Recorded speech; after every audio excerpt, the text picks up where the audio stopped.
नमस्कार। आज हम श्रीमद् भागवत के एक बहुत ही शक्तिशाली श्लोक की गहराई में उतरने वाले हैं। एक ऐसा श्लोक जो अपने आप में ही आध्यात्मिक ज्ञान का पूरा सार होने का दावा करता है।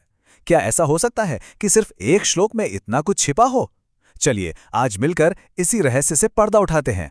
तो सबसे पहला और बड़ा सवाल यही है कि भाई ऐसा कौन सा ग्रंथ है जो ये दावा करता है कि बस उसे समझ लिया तो ईश्वर प्राप्ति हो सकती है और किसी चीज की जरूरत ही नहीं। आज हम इसी सवाल का जवाब ढूंढेंगे और वो जवाब है श्रीमद् भागवत। ठीक है, तो अब बिना कोई देर किए सीधे उस श्लोक पर आते हैं जो हमारे आज के इस विश्लेषण का केंद्र है। ये श्लोक श्रीमद् भागवत के पहले स्कंध के पहले अध्याय का दूसरा श्लोक है। धर्मः पृज्झित कैतवोत्र परमो निर्मत्सराणाम सताम वेद्यम वास्तवम अत्र वस्तु शिवदम तापत्रयोन्मूलनम श्रीमद्भागवते महामुनि कृते किं वा परेरीश्वरः सद्यो हृदयवरुध्यते अत्र कृतिभिः श्रूषुषुभिस्तक्षणात्। अच्छा, यहाँ इसका रोमन में लिप्यांतरण भी दिया गया है जिससे उच्चारण को समझने में थोड़ी और मदद मिल सकती है। इस श्लोक का आप यकीन मानिए हर एक शब्द अपने आप में एक गहरा रहस्य समेटे हुए हैं। तो अब आइए इस श्लोक का अर्थ समझना शुरू करते हैं। देखिए, इसकी पहली ही लाइन एक बहुत ही क्रांतिकारी, एक बहुत बड़ा विचार सामने रखती है।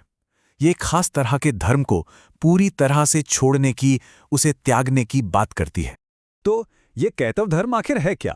देखिए, ये वो धार्मिक काम है जो किसी भौतिक लाभ मतलब पैसे, तरक्की या किसी सुख सुविधा के लिए किए जाते हैं। सोचिए, पूजा पाठ बस इसलिए करना कि बिजनेस में फायदा हो जाए या परीक्षा में अच्छे नंबर आ जाएं। भागवत कहता है कि वो ऐसे हर धर्म को जो किसी धोखे या स्वार्थ पर टिका हो पूरी तरह से खारिज करता है, उसे परे रखता है। अब ये स्लाइड देखिए, ये दिखाती है कि भागवत का रास्ता दूसरे वैदिक रास्तों से अलग कैसे है। जहां आमतौर पर धर्म का मतलब होता है भौतिक लाभ या स्वर्ग जाना, वहीं भागवत का रास्ता सीधे परम सत्य पर ध्यान लगाता है। ये उस होड़ और जलन से बिल्कुल परे है जो अक्सर हमारी भौतिक इच्छाओं से पैदा होती है। और जानते हैं, इसीलिए श्लोक में कहा गया है कि इसे वही समझ सकते हैं जो निर्मत्सर हैं, यानी जिनके मन में किसी के लिए कोई ईर्ष्या या द्वेष नहीं है, जो पूरी तरह से शुद्ध हृदय वाले हैं। चलिए अब श्लोक के अगले जरूरी हिस्से पर चलते हैं। ये कि भागवत में बताए गए सत्य का असली रूप क्या है और उससे हमारी जिंदगी को असल में फायदा क्या होता है।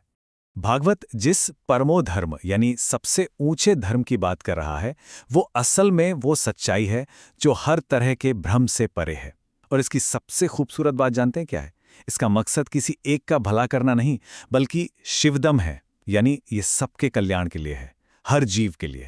ये जो सत्य है ना, ये कोई सिर्फ किताबी ज्ञान नहीं है, बल्कि ये तापत्रय यानी 3 तरह के दुखों को जड़ से खत्म कर देता है। और ये वही 3 दुख हैं जिनसे हम सब अपनी जिंदगी में रोज किसी न किसी रूप में जूझते ही रहते हैं। तो कौन से हैं ये 3 दुख? देखिए, पहला है हमारे अपने शरीर और मन का कष्ट, जैसे कोई बीमारी हो गई या कोई चिंता सता रही है।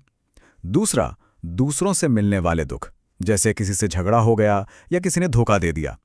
और तीसरा दुख आता है प्राकृतिक आपदाओं से, जैसे बाढ़ या भूकंप, जिन पर हमारा कोई बस नहीं चलता।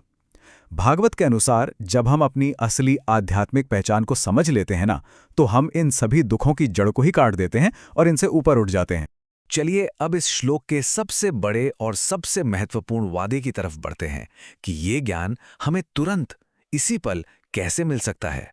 ये लाइन देखिए, ये बताती है कि श्रीमद् भागवत अपने आप में पूरा है, आत्मनिर्भर है। महर्षि व्यासदेव ने इसे अपनी पूरी परिपक्वता में लिखा है और ये ईश्वर को जानने के लिए काफी है। इसमें कितनी बड़ी बात कही गई है, किम वा परेरी ईश्वर, मतलब किसी और शास्त्र की जरूरत ही क्या है। तो फिर इसका रास्ता क्या है? प्रक्रिया बहुत ही सरल है लेकिन उतनी ही गहरी भी। पहला कदम है सुनने की एक सच्ची ईमानदार इच्छा।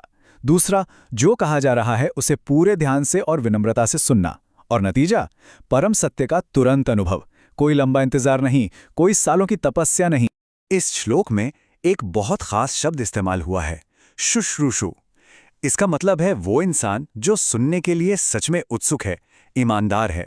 ये सिर्फ कानों से सुनना नहीं हुआ, बल्कि एक जिज्ञासु की तरह पूरे दिल से उस ज्ञान को ग्रहण करना है। और सच कहूं तो सुनने का यही सही नजरिया इस दिव्य संदेश को समझने की असली चाबी है।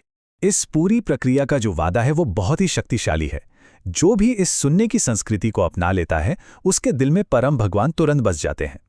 श्लोक में कहा गया है, सद्यो हृदयवरुध्यते, यानी बिना किसी देरी के उसी पल उसी क्षण।